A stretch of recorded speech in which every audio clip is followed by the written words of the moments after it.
स्वागत छ भाइ बहिनीहरुलाई नेपाल अनलाइन स्कुलमा। हामीले कोअर्डिनेट जियोमेट्री पढिरहेका थियौं र कोअर्डिनेट जियोमेट्रीमा हामीले डिस्टेन्स को बारेमा पढ्यौं र त्यसमा हामीले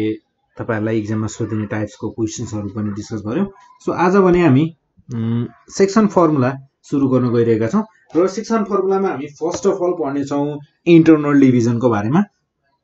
सो एउटा कुनै पनि गिभन लाइनलाई कुनै एउटा रेशियोमा, जस्तै अब यो फर्मुला यहाँ भनि अनुसार चाहिँ हामीहरुको एउटा कुनै पनि लाइन AB भन्ने लाइनलाई जसमा हामीहरुको पोइन्टहरु छ x1 y1 x2 y2, यो लाइनलाई हामीहरुको रेशियो m1 र m2 यानी कि m1:m2 को रेशियोमा डिभाइड गरिएको छ भनेर भनेको छ। र यसको लागि फर्मुला हुन्छ हामीहरुको, जस्तै यहाँ फर्मुला छ हामीहरुलाई x कोअर्डिनेटको लागि यो m1 x2 plus m2 x1 upon m1 plus m2 र त्यसैगरी y कोअर्डिनेटको लागि हुने भयो हामीहरुको m1 y2 plus m2 y1 upon m1 plus m2 र योसँग रिलेटेड हामीहरु क्वेशन्सहरु डिस्कस गर्ने छौं। र त्यसैगरी हामीहरुको एक्सटर्नल डिभिजनको फर्मुला हेरौं है। सो यो भयो हामीहरुको इन्टरनल डिभिजनको लागि र एक्सटर्नल डिभिजनमा हुन्छ हामीहरुको फर्मुला फर एक्सटर्नल डिभिजन।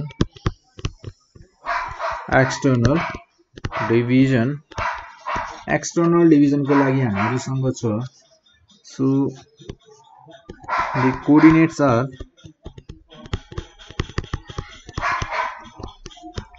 कोअर्डिनेट्सहरुसँग हामीहरुसँग एक्सटर्नल डिभिजनको लागि हामीहरुसँग हुन्छ यहाँ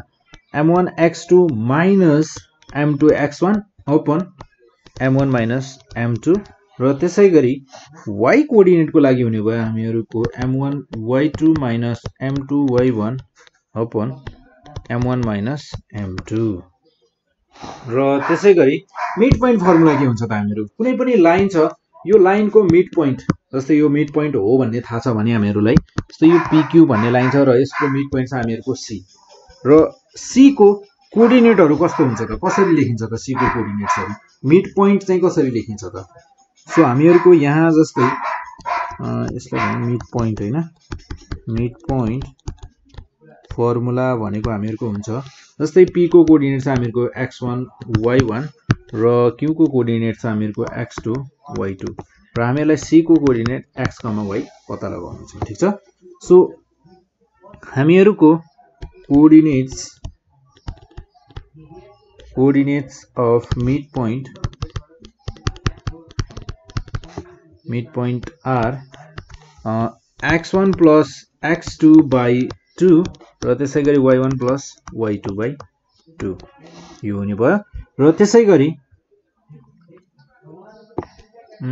हामीहरुको यहाँ छ सेन्ट्रोइड है, तपाईहरुले यहाँ सेन्ट्रोइड पनि पढ्नु पर्ने रहेछ। सो सेन्ट्रोइड को फर्मुला हुन्छ हामीहरुको यहाँ, सेन्ट्रोइड भनेको जस्तै हामीहरुसँग यहाँ एउटा ट्रायंगल छ। ठीक छ। सो ट्रायंगलमा हामीहरुको यो भयो A, यहाँ छ हामीहरुसँग B र C। A को कोअर्डिनेट छ हामीहरुको x1 y1 र त्यसैगरी B को कोअर्डिनेट छ हामीहरुको x2 y2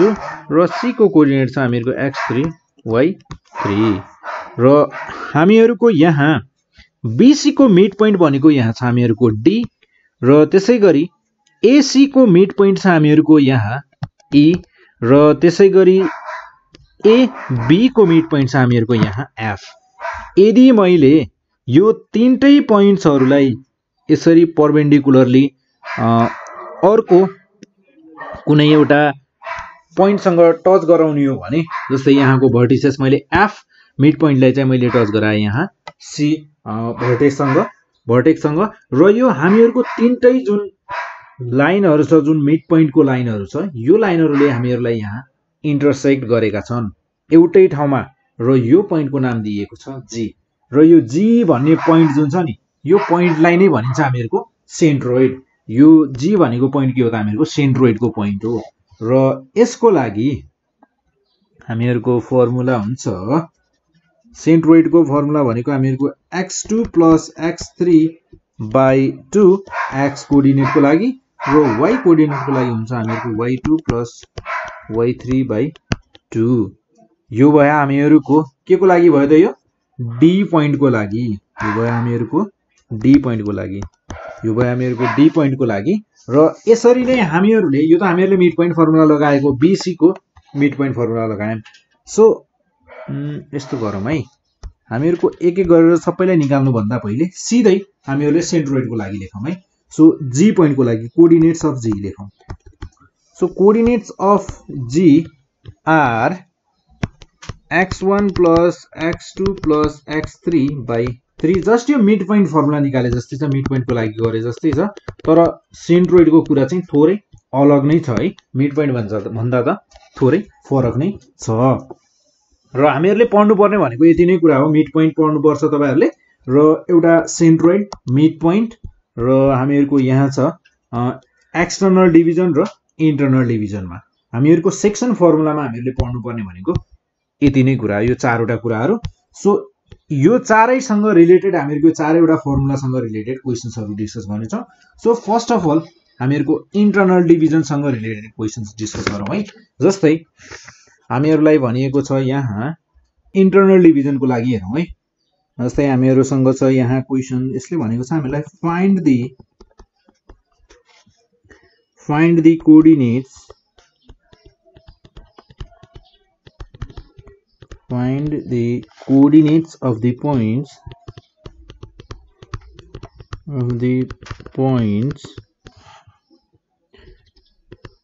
which divide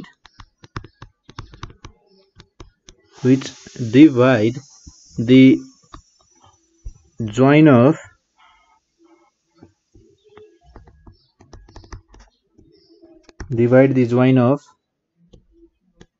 5, -3 and 3,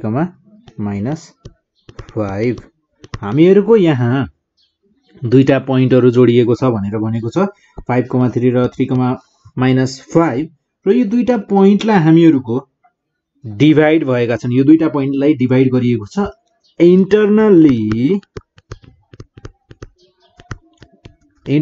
divide भएका छन् इन the ratio 3:5 3:5 को रेशियोमा जुन हामीहरुलाई एउटा लाइनको एन्ड पोइन्ट्सहरुको कोअर्डिनेट दिएको छ हामीहरुको 3:5 को रेशियोमा यिनीहरुलाई डिभाइड गरिएको छ भनेर भनेको छ सो जस्तै अब हामी यहाँ यसलाई कसरी गर्छौं भने जस्तै हामीहरुको यहाँ let मैले भने here let px, y be the point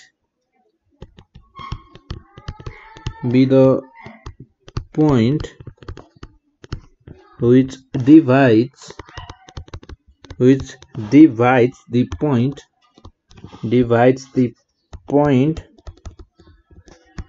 a 5, -3 and b 3, -5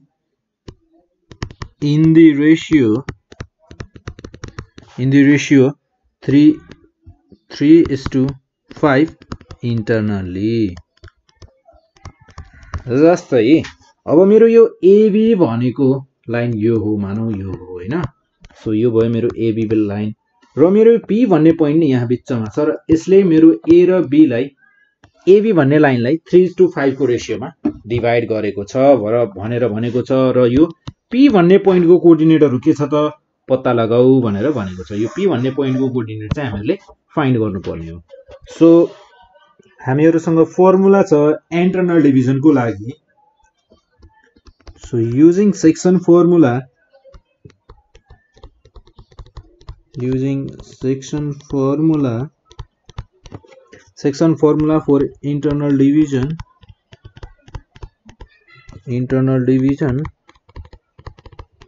internal division को लागि हामीहरुसँग इन्टर्नल डिभिजनको लागि के थियो जस्तै x को लागि थियो हामीहरुको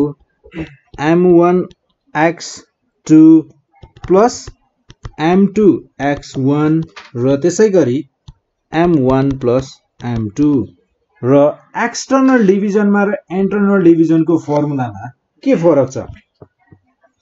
इन्टर्नल डिभिजनमा र एक्सटर्नल डिभिजनमा केही फरक छैन जस्ट माइनसको फरक छ। एक्सटर्नल डिभिजनको फर्मुलामा के हुन्छ त हामीहरुको यहाँ प्लसको ठाउँमा माइनस हुन्छ,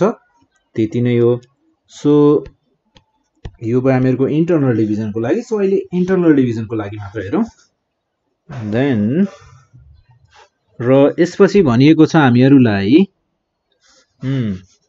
जस्तै y कोअर्डिनेटको लागि के हुन्छ त y को लागि हुन्छ हामीहरुको m1 जस्ट x2 को ठाउँमा y2 र x1 को ठाउँमा y1 ले रिप्लेस गर्नुपर्ने हुन्छ हामीहरुले। सो यो हुने भयो हामीहरुको m1 y2 plus m2 y1 upon m1 plus m2। So अब हामीहरुसँग यहाँ के छ त हामीहरुसँग छ यहाँ x1 y1 र x2 y2 छ र त्यसैगरी m1 र m2 छ। रेशियो हामीहरुको m1:m2 छ। सो त्यस्तो हो भने m1 भनेको हामीहरुसँग छ 3 र त्यसैगरी x2 भनेको हामीहरुसँग छ x2 भनेको छ हामीहरुसँग 3 प्लस m2 भनेको हामीहरुसँग छ 5 x1 भनेको 5 then m1 3 plus m2 5। So यसलाई सल्भ गरौँ पहिले। सो 3 3 जा 9 5 5 जा 25 देन 5 प्लस 3 8। सो 25 प्लस 9 भनेको यो हुने भयो हामीहरुको 34/8। सो यसलाई हामी रिड्युस गर्न सक्छौं 2 17 जा 34 2 4 जा 8। सो यो हुने भयो हामीहरुको 17/4। 17/4 भनेको हामीहरुको x कोअर्डिनेट र त्यसैगरी y कोअर्डिनेट कति हुन्छ हेरौँ है। सो y कोअर्डिनेटमा हुने भयो हामीहरुको m1 छ हामीहरुसँग 3 र y2 भनेको हामीहरुसँग कति छ यो हो हामीहरुको y2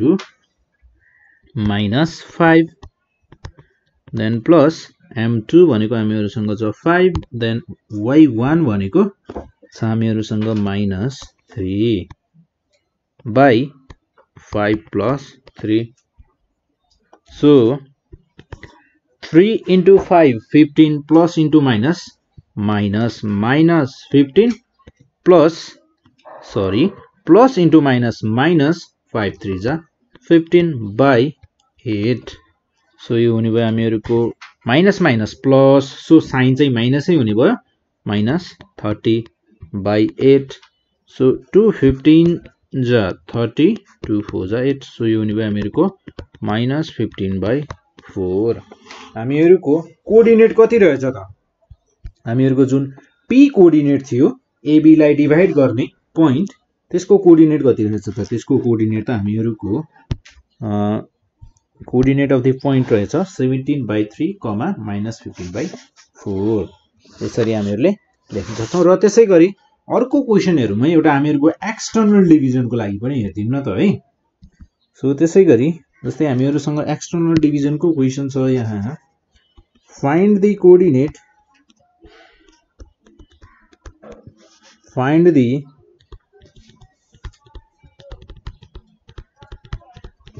the coordinates of the point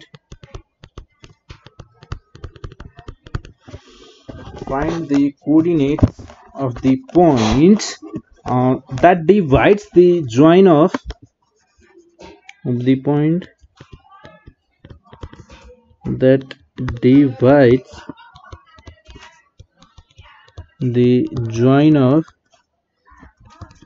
divides the join of 5, minus 3 and 3, minus 5 sorry हामीहरुको यहाँ join of 1, 3 and 2, 7 1, 3 and 2, 7 externally हामीहरुलाई यहाँ डिवाइड गरिएको छ यो लाइनलाई एक्सटर्नली डिवाइड गरिएको छ। सो इन द रेशियो र हामीहरुलाई यहाँ रेशियो गिभन छ र रेशियो छ हामीहरुको 3:4 3:4 को रेशियोमा एक्सटर्नली डिवाइड गरिएको छ हामीहरुको 1, 3 and 2, 7 पोइन्टलाई जोइन गर्ने हामीहरुको लाइनलाई। सो अब हामीहरूको एक्सटर्नल डिभिजनमा गर्ने त हामीहरूको सेम त्यही इन्टरनल डिभिजन जस्तै हो, तर यसमा थोरै के छ त फर्मुलामा फरक छ। सो हामीहरूले योभन्दा पहिले गर्दाखेरि हामीहरूले त्यसमा ध्यान दिएका थियौँ होइन। सो जस्तै अब यहाँ हेरौँ है, यहाँ हामी लेख्न सक्छौँ late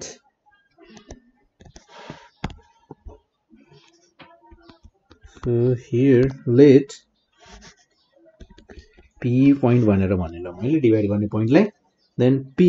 x, y be the point which divides the point जस्तै a भनिदिएर मैले नाम 1,3 and b 2,7 in the ratio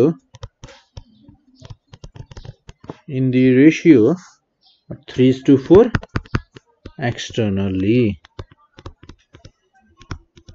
externally divide गरेको छ भने जस्तै अब यसको हामीले नाम दिइसकेपछि यसलाई यसरी हेरौँ है, लाइनमा हेरौँ। सो यो भयो हामीहरूको ए भन्ने पोइन्ट र यहाँ छ मेरो, यति लामो नबनाऊँ है यसलाई।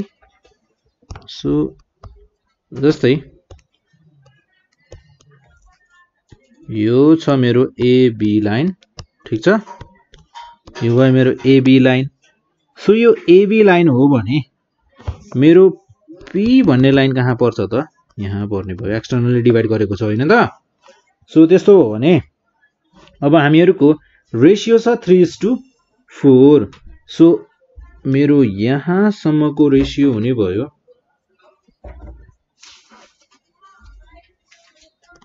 यो हुने भयो मेरो 4, ठिक छ, र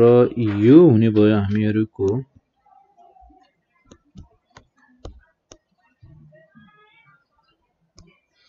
3। सो 3:4 को रेसियोमा हामीहरूको पी भन्ने पोइन्टले एक्सटर्नल्ली डिभाइड गरेको छ एबी भन्ने लाइनलाई। सो हामीहरूले निकाल्नु छ पी को कोअर्डिनेट्सहरू।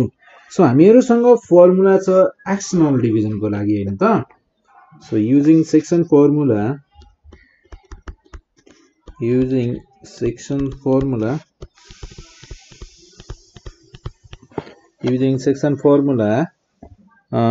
for external division,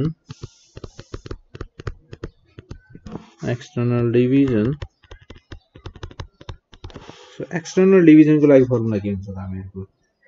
x को लागि हुन्छ हामीहरुको m1 x2 minus m2 x1 upon m1 plus लेखेछु, माइनस पो हुन्छ त यहाँ m1 minus m2, र त्यसै गरी y को लागि हुन्छ हामीहरुको m1 y2 minus m2 y1 by m1 minus m2। So अब हामीहरुसँग यहाँ के चीजहरु छ त, हामीहरुसँग सबै चीज छ त, चाहिने चीज जति छ। हामीहरुको जस्तै यहाँ छ यसलाई x2 y2, देन यहाँ छ हामीहरुको x1 y1 र m1 यहाँ भनेको 3 र m2 भनेको 4। सो यो हुने भयो हामीहरुको 3 into x2 भनेको 2 minus m2 भनेको छ हामीहरुसँग 4 into x1 भनेको 1 upon m1 3 minus m2 4। So 3 to the 6 minus 4 by minus 1, then यो हुने भयो हामीहरुको minus 6 minus 4 2, यो हुने भयो हामीहरुको minus 2, र त्यसै गरी y भनेको कति हुन्छ हेरौँ है।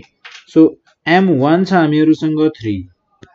y2 छ हामीहरुसँग 7 minus m2 छ 4, y1 छ हामीहरुसँग 3, y1 छ हामीहरुसँग 3, y1 भनेको हामीहरुको 3 हो भने x1 भनेको हामीहरुको 1 हामीले यहाँ लेखिसक्यौं हैन, त्यसको लागि गरिसक्यौं। So divided by 3 minus 4। So यो हुने भयो हामीहरुको 7 3 जा 21 minus 4 3 जा 12 by 3 minus 4 भनेको minus 1।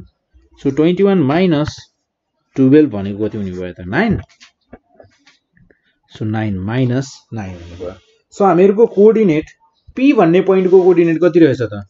हामीहरुको p भन्ने कोअर्डिनेट -2, -9 -2, -9 रहेछ p भन्ने पोइन्टको कोअर्डिनेट यसरी हामीहरुले एक्सटर्नल इन्टरनल डिभिजनको लागि क्वेशन्सहरु गर्न सक्छौं र त्यसैगरी हामी नेक्स्ट टाइम भने सो नेक्स्ट टाइम भन्दा पनि हामी मिड पोइन्ट फर्मुलाको लागि मिड पोइन्टको लागि गर्दियौ है एउटा क्वेशन सो लास्ट क्वेशन हो है मिड पोइन्टको लागि चाहिँ सो जस्तै मिड पोइन्ट जस्तै हामीहरुलाई यहाँ भनेको छ फाइन्ड द मिड पोइन्ट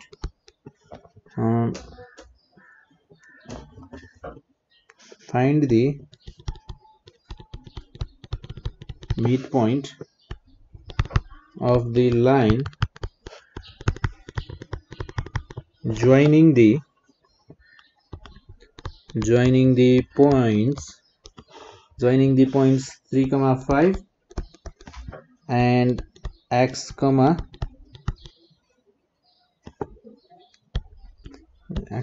चाहिँ हामीले क्याल्कुलेट 3, 5 then हामीहरुसँग छ 1, -2 सिम्पल हामीहरुले जस्ट यहाँ मिड पोइन्टको फर्मुला युज गरेर हामीहरुले मिड पोइन्ट के छ भनेर क्याल्कुलेट मात्र गर्नु छ सो अब जस्तै हामीहरुसँग छ पोइन्ट जस्तै फर्स्ट अफ अल यसलाई लेट गरेर लेखिहालौं है सो लेट a 3, 5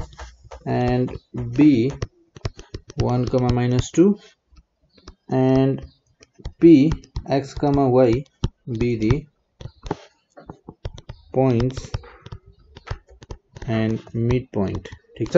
सो जस्तै मेरो यो a भयो यो b भयो र मिड पोइन्ट छ मेरो यहाँ बीचमा p भन्ने x, y हो हामीहरुले क्याल्कुलेट गर्नुपर्ने छ सो अब हामीहरुको यहाँ मिड पोइन्ट भनेको के हुन्छ त so using mid point formula हामीहरुसँग मिड पोइन्ट फर्मुला छ मिड पोइन्ट फर्मुला भनेको हामीहरुको हुन्छ x कोअर्डिनेटको लागि x1 + x2 x1 + x2/2 then y को लागि y1 + y2/2 simple then x1 भनेको हामीहरुसँग छ 3 र x2 भनेको 1/2 3 + 1 4/2 then यो भनेको हामीहरुको 2 र त्यसैगरी y भनेको हामीहरुसँग छ y कोअर्डिनेट 5 -2/2 then 3/2 हुने भयो ठीक छ यो भयो हामीहरुको मिड पोइन्टको कोअर्डिनेट सो 2, 3, 2 यसरी हामीहरुले क्याल्कुलेट गर्न सक्छौं